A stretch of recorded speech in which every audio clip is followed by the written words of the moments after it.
The following is a paid preview for a game seeking funding on Kickstarter. The product seen here is a work in progress and is subject to change during the duration of the project. Hey everyone, it's me, Ferdinand the Garbage Stacker, and welcome to the Kickstarter preview to Luminous Ages Dragon Mode. Now, I have done a preview of Luminous Ages before. This is they're restarting their new campaign for Luminous Ages. They have more cards, they have a whole lot of new things in there. So let's go ahead and take a relook at this Luminous Ages and give my thoughts at the end. Luminous Ages has 3 different modes, one for 2 players, another for cooperative play where you as a team go against dragons, and competitive play against dragons. There are many different cards in Luminous Ages, from lands, creatures, and spells. Players will have to construct a 60 card deck. Each player can keep track of their lives on the Dream Life counter and starts off with 5 core lands, a source of energy to summon creatures and cast spells, and a quest land, a card that may do something good or bad depending how the player interacts with it. There are many ways to win a 2-player game of Luminous Ages.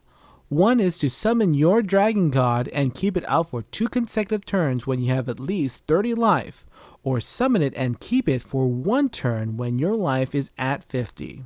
The last way is to take your opponent's life down to -10 by way of destroying of the creatures and lands.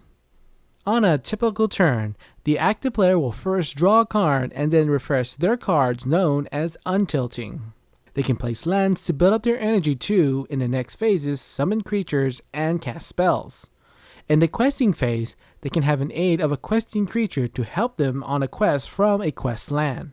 They will roll dice for the quest and see if they were successful or unsuccessful. Then on the attack phase, creatures can attack in the same zone they are in. The defending player can use their creatures to defend. After the battle result, any damage that goes through inflicts your opponent's lands. Once it gets destroyed, the player loses both their land and dream points. In Dragon Mode, players are put against the Dragon Gods. It can be played solo or up to 6 players. The number of players determine the number of God cards they face. One player can be the Dragon God, playing their cards and choosing their targets and effects, or the players can fight an automated system. The team fights 1 dragon at a time, and dragons can switch over the game. The players have to deal each dragon 30 points in order to destroy it. If any one of those players runs out of life, it's game over.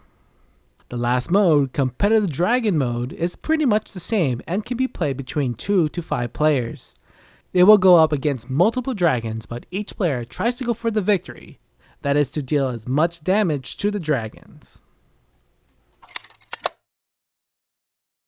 So first of all, it's a very highly competitive 2-player game. I mean, not only you get this is the main box of it where you get 2 decks where you can play with 2 players, but there's also a whole lot more cards. These are all different decks in there. Of course, this is a prototype, so that's why they kind of look the same. But these are all different cards in here, and you can build your own deck. You can, it's structured with 60 cards.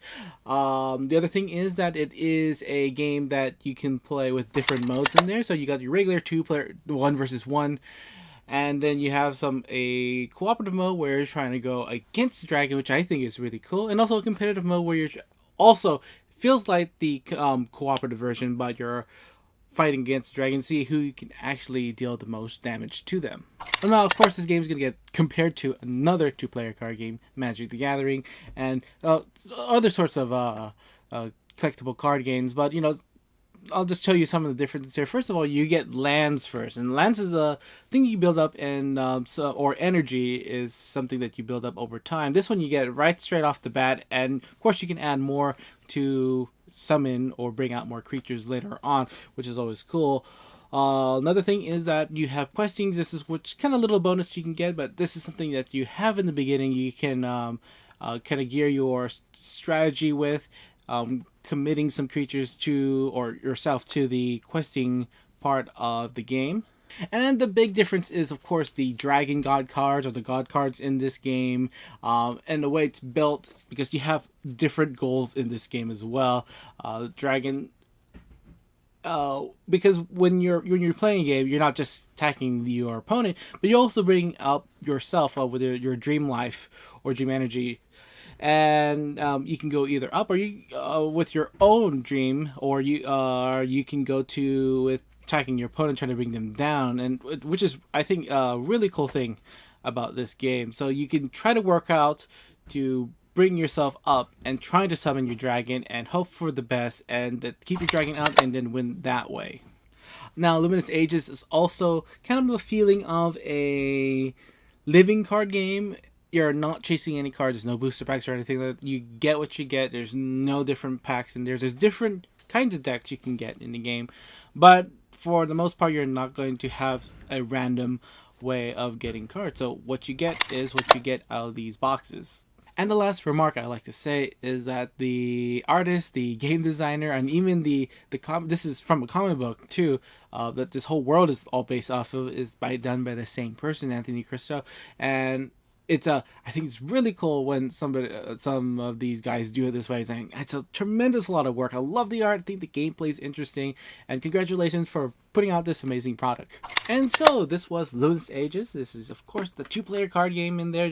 Please do check them out. They have a lot more information on the Kickstarter than what I can actually tell you. So there's a lot of things you can discover right over there. I have the link in the description below. Please go check it out if this is a game that you like to support.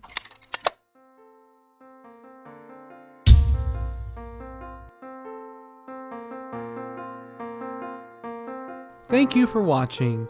Don't forget to give this video a like and subscribe to my channel for more videos on board and card games. This is the Cardboard Stacker, and remember to keep on stacking games.